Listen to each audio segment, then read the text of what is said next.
Sumainyo ang Panginoon. At sumainyo. Ang mabuting balita ng Panginoon ayon kay San Mateo. Papuri sa iyo, Panginoon.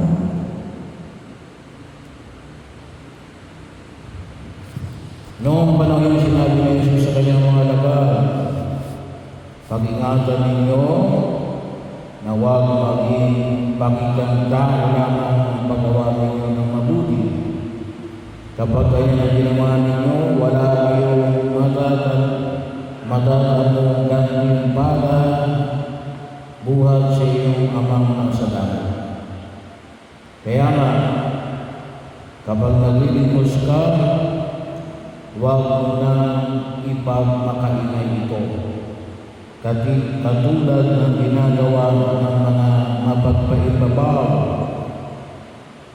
doon sa sinagoga at sa mga lansangan.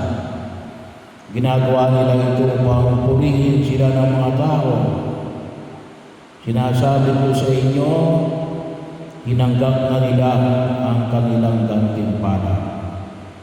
Ngunit, kung naglilimos ka, huwag mo nang ipaalam ito kahit sa iyong pinakamagaling na kaibigan upang malihin ang iyong paglilimos at gagawin ka ng iyong amang nakakita ng kabutihang ginagawa mo ng lihim.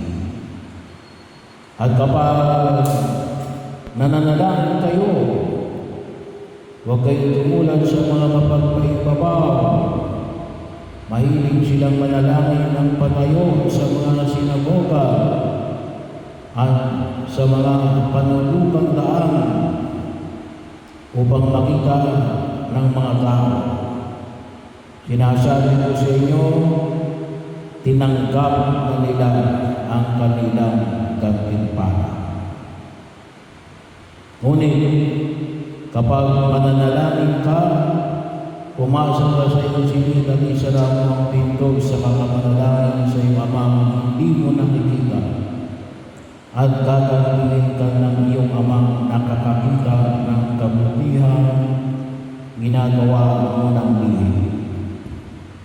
Kapag nag-aayuno kayo, huwag kayo magmukhang malungkot tulad ng mga mapagpaibabaw.